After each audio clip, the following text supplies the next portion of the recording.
When the shepherd mix, Maxine, wandered onto an American military base in Afghanistan, it was love at first sight for the soldiers.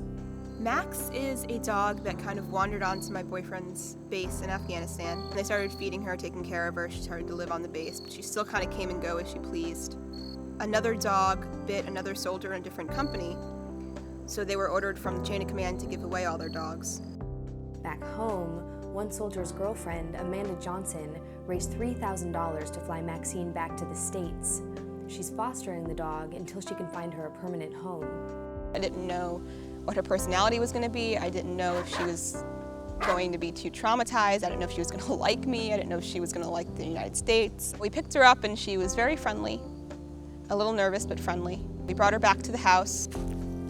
No, Max. She liked everyone that was there. She was giving kisses. I took her for a walk and she was fine.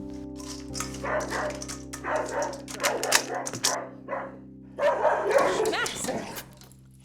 But like a traumatized soldier coming back home, it hasn't been easy for Maxine to adjust to a peaceful new life. Progressively, she just started to get a little unsure of herself, a little aggressive. No, Max. And then, within the first week is when a lot of big events transpired. Amanda has 2 other dogs and 3 cats.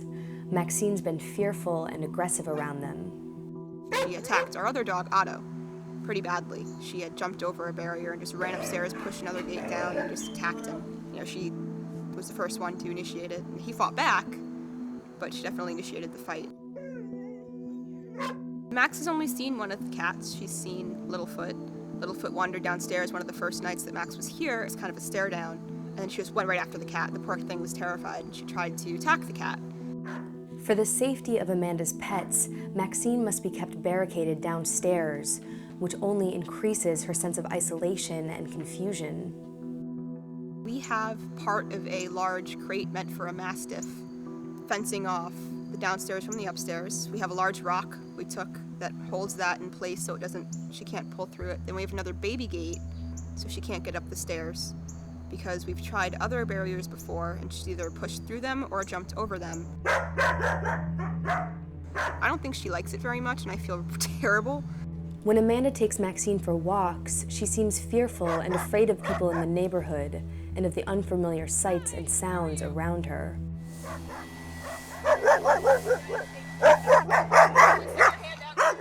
Amanda is afraid the dog could bite. And so that's when we realized that we really needed help, and I called Sarah. Dog trainer Sarah Hodgson has been training dogs for 25 years. She's considered an expert in her field. I love dogs. Dogs are wonderful. I had an interesting childhood, and I found it much easier to communicate to dogs than people. And I felt much safer with dogs than I did with many people. Hi, sweetie. Oh, you want some action? You want some lip action too? They're adorable. They taught me to love unconditionally, to forgive. That was the biggest lesson I learned from my dog as a child, and to connect. If Sarah can't help Maxine, it will be impossible for the shepherd mix to find a permanent new home. It was nice to meet you. But when Sarah meets Maxine for the first time, Drop the leash. Drop the leash. the dog becomes protective of Amanda Go back in. and lashes out in aggression. I doubt she ever had a one-on-one relationship with a human before. She lived on a base, she had great relationships with all the soldiers, but it was more free range, it was more come and go. When she came over here, Amanda met her, there was an immediate bond. And right away, Maxine became Amanda's guardian and protector and was very devoted to the role and to her. While Amanda stays inside, Sarah uses high-quality treats in an effort to build trust with the dog. She's taking food from me, so already there's a level of trust. To come from where she's been, that free-range, open, approach-avoid, into such a restrictive, restrained lifestyle, that's going to be the hardest bridge for her to cross, is understanding the difference. Okay, she won't sit, bring her back. For Maxine to have a shot at finding a permanent home, Sarah must figure out what triggers the dog's fear and anxiety.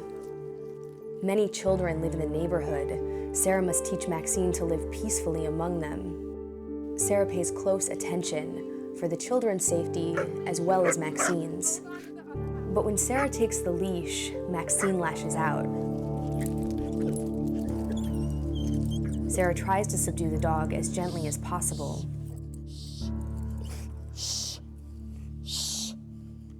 No. Somehow, Sarah will have to prove to Maxine that she does not have to protect Amanda. I can say honestly, in 25 years, I've never experienced, at so many levels, such an emotionally distraught and traumatized dog. Good girl, they're not so bad. Stay.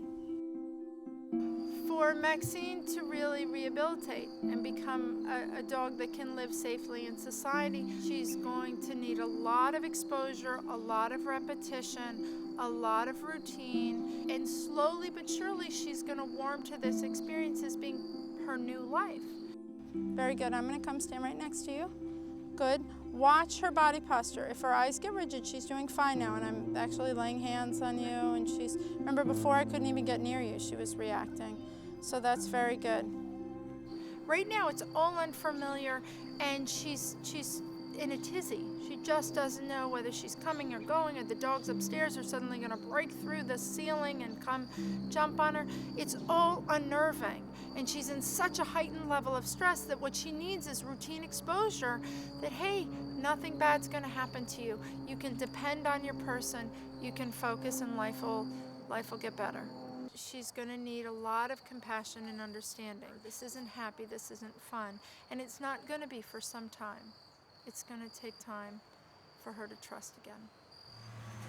There we go. Low head, low tail. What are we, 6 feet from a dog? Yeah. Now I'm going to walk her by. You tell him to stay. Maxine, follow. Stay. Good girl. We got you, baby. We got you. Come here, lovey. Now I teach your mama. With time, patience, and help from Sarah, Amanda hopes Maxine will adapt and learn to love her new life as an American pet. Max is actually a real sweet dog. She does like to cuddle, she loves to give kisses, and she's incredibly intelligent. She learned to sit and stay for her food the first day that I fed her. You know, now you love maybe a little French kissing for the teacher. Okay. I want Max to be able to go to a home and be completely comfortable. I want her to go for a walk and not feel like she has to protect anyone or anything, or be aggressive towards anyone or anything. I want her to be able to live in a house where she can roam free and no one has to worry about, is she going to attack the cat, is she going to attack the dog? I just want her to be comfortable and find a home that's her own.